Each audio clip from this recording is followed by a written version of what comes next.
Assalamualaikum warahmatullahi wabarakatuh. Selamat datang di channel ini, dan di video kali ini kita akan membahas tentang perkembangan model atom dan sistem periodik unsur.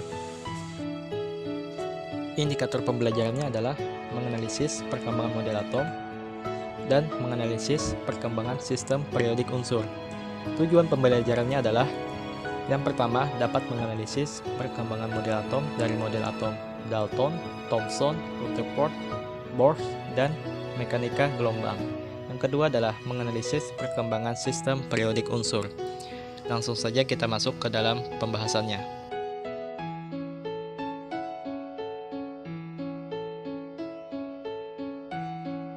Model atom. Ada 5 model atom. Yang pertama itu model atom Dalton, kedua model atom Thomson, ketiga model atom Rutherford, keempat model atom Bohr, dan yang kelima model atom mekanika kuantum. Yang pertama, kita akan membahas model atom Dalton. Pada tahun 1803, Dalton mengemukakan pendapatnya tentang atom. Teori atom Dalton didasarkan pada dua hukum, yaitu hukum kekekalan massa atau hukum Lavoisier dan hukum susunan tetap atau hukum Proust. Lavoisier menyatakan bahwa massa total zat-zat sebelum reaksi akan selalu sama dengan massa total zat-zat hasil bereaksi. Sedangkan hukum Proust menyatakan bahwa perbandingan massa unsur-unsur dalam suatu senyawa selalu tetap.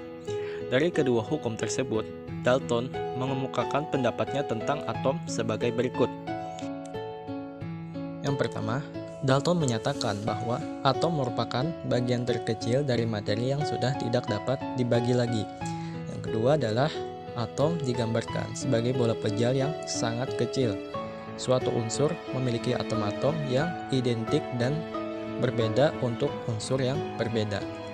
3. Atom-atom bergabung membentuk senyawa dengan perbandingan bilangan bulat dan sederhana. Misalnya, air terdiri dari atom-atom hidrogen dan atom-atom oksigen.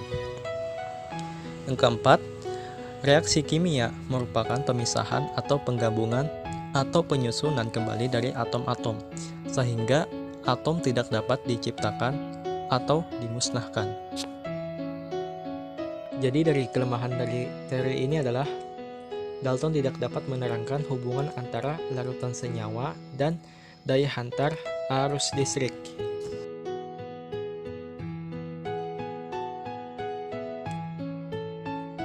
Teori atom J.J. Thomson. Berdasarkan penemuan tabung katode yang lebih baik oleh William Crookes, maka J.J. Thomson meneliti lebih lanjut tentang sinar katode dan dapat dipastikan bahwa sinar katode merupakan partikel, sebab dapat memutar baling-baling yang diletakkan di antara katode dan anode. Dari hasil percobaan ini, Thomson menyatakan bahwa sinar katode merupakan partikel penyusun atom atau partikel subatom yang bermuatan negatif atau bisa disebut elektron. Dari penemuannya tersebut, Thomson memperbaiki kelemahan dari teori atom Dalton dan mengemukakan teori atomnya sendiri yang dikenal sebagai teori atom Thomson, yang menyatakan bahwa atom merupakan bola pejal yang bermuatan positif dan di dalamnya tersebar muatan negatif, elektron. Model atom ini dapat digambarkan sebagai roti kismis, tetapi teori ini memiliki kelemahan, yaitu model atom ini tidak dapat menjelaskan susunan muatan positif dan negatif dalam bola atom tersebut. Teori atom Rutherford. Di sini Rutherford melakukan percobaan yang dikenal dengan hamburan sinar alfa terhadap lempeng tipis emas. Jadi dari hasil pengamatannya didapatkan fakta bahwa apabila partikel alfa ditembakkan pada lempeng emas yang sangat tipis, maka sebagian besar partikel alfa ada yang diteruskan, ada yang dibelokkan membentuk sudut 90 derajat bahkan lebih. Nah, jadi berdasarkan gejala-gejala yang terjadi, diperoleh beberapa kesimpulan. Yang pertama, atom bukan merupakan bola pejal, karena hampir semua partikel alfa diteruskan. Kedua, jika lempeng emas tersebut dianggap sebagai satu lapisan atom emas, maka di dalam atom emas terdapat partikel yang sangat kecil yang bermuatan positif. Yang ketiga, partikel tersebut merupakan partikel yang menyusun suatu inti atom. Berdasarkan fakta bahwa 1 dari 20.000 partikel alfa akan dibelokkan. Bila perbandingan 1 banding 20.000 merupakan perbandingan diameter, maka didapatkan ukuran inti atom kira-kira 10.000 lebih kecil daripada ukuran atom keseluruhan. Teori ini memiliki kelemahan, yaitu tidak dapat menjelaskan mengapa elektron tidak jatuh ke dalam inti atom.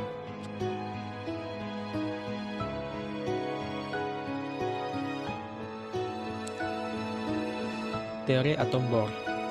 Pada tahun 1913, pakar fisika Denmark bernama Niels Bohr memperbaiki kegagalan atom Rutherford melalui percobaannya tentang spektrum atom hidrogen. Percobaannya ini berhasil memberikan gambaran keadaan elektron dalam menempati daerah di sekitar inti atom. Penjelasan Bohr tentang atom hidrogen melibatkan gabungan antara teori klasik dari Rutherford dan teori kuantum dari Planck. Diungkapkan dengan 4 postulat sebagai berikut. 1. Hanya ada seperangkat orbit tertentu yang diperbolehkan bagi satu elektron dalam satu hidrogen. Orbit ini dikenal sebagai keadaan gerak stasioner elektron dan merupakan lintasan melingkar di sekeliling inti. 2. Selama elektron berada di dalam lintasan stasioner, energi elektron tetap sehingga tidak ada energi di dalam bentuk radiasi yang dipancarkan maupun diserap. Yang ketiga, elektron hanya dapat berpindah dari satu lintasan stasioner ke lintasan stasioner lain. Pada peralihan ini, sejumlah energi tertentu terlibat, besarnya sesuai dengan persamaan Planck. Yang keempat, lintasan stasioner yang diperbolehkan memiliki besaran dengan sifat-sifat tertentu, terutama sifat yang disebut momentum sudut. Besarnya momentum sudut merupakan kelipatan dari hidrogen bagi 2 atau dengan N adalah bilangan bulat dan H tetapan Planck. Menurut model atom Bohr, elektron-elektron mengelilingi inti pada lintasan-lintasan tersebut yang disebut kulit elektron atau tingkat energi. Tingkat energi paling rendah adalah kulit elektron yang terletak paling dalam. Semakin keluar, semakin besar nomor kulitnya dan semakin tinggi energinya. Tetapi kelemahan dari model atom Bohr ini, dia tidak dapat menjelaskan spektrum warna dari atom berelektron banyak.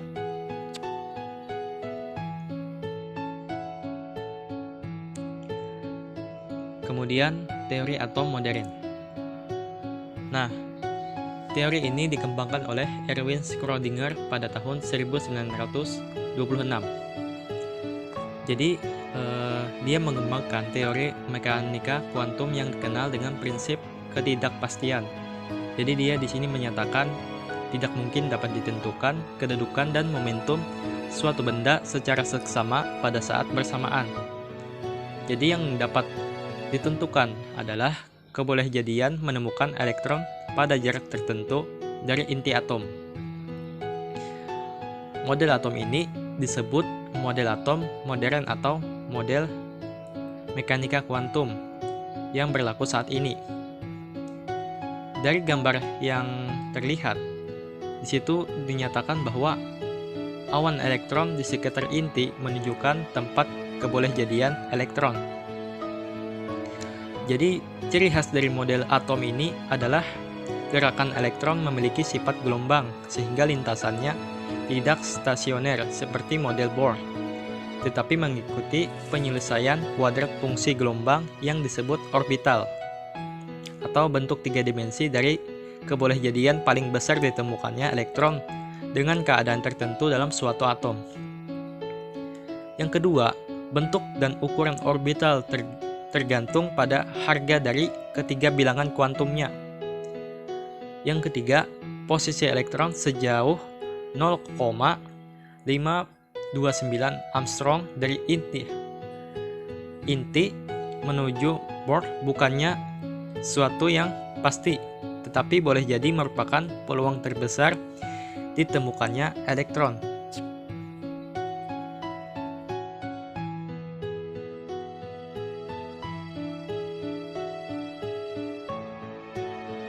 Partikel penyusun atom. Atom terdiri dari 3 partikel, yaitu proton, elektron, dan neutron.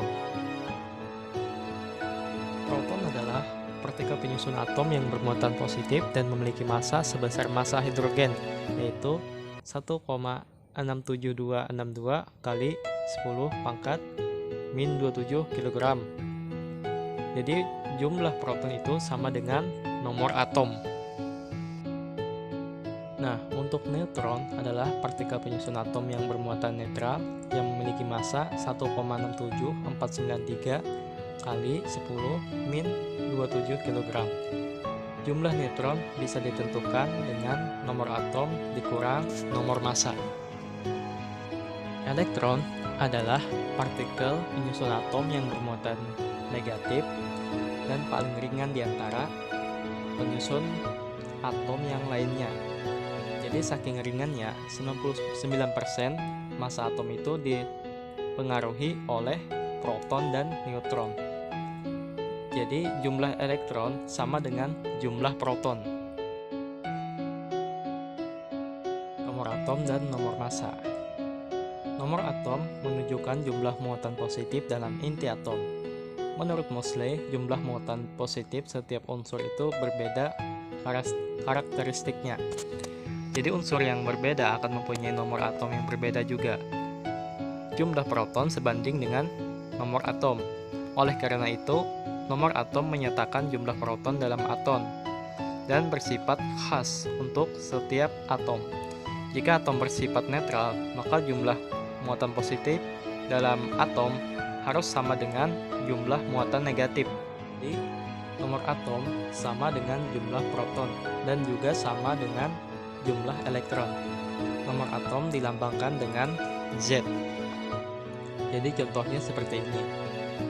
Misalkan berapakah jumlah elektron dalam atom natrium netral jika nomor atom natrium itu sama dengan 11. Nah, dikarenakan jumlah elektron itu sama dengan nomor atom, maka jumlah elektron dalam atom natrium adalah 11.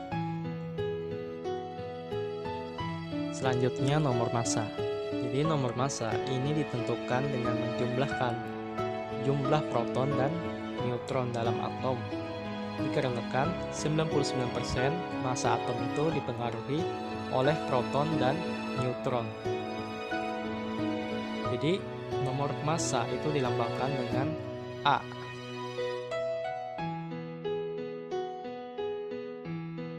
Selanjutnya isotop, isoton, dan isobar. Isotop itu adalah atom-atom yang memiliki nomor atom yang sama, tetapi nomor massanya berbeda. Bisa dilihat dari contoh di bawah. Simpelnya di situ angka di atas berbeda dan angka di bawah itu sama. Isoton adalah atom-atom yang memiliki jumlah neutron sama, tetapi nomor atom dan nomor massanya berbeda. Jadi simpelnya, nomor atom dan nomor massa jika memiliki selisih yang sama disebut isoton. Sedangkan isobar adalah atom-atom yang memiliki nomor massa sama, tetapi nomor atomnya berbeda. Jadi dari contoh di bawah itu contohnya itu angka yang di atas itu sama-sama 14 dan angka di bawahnya itu berbeda. Nah, itu saja pembahasan materi kita pada video kali ini. Assalamualaikum warahmatullahi wabarakatuh.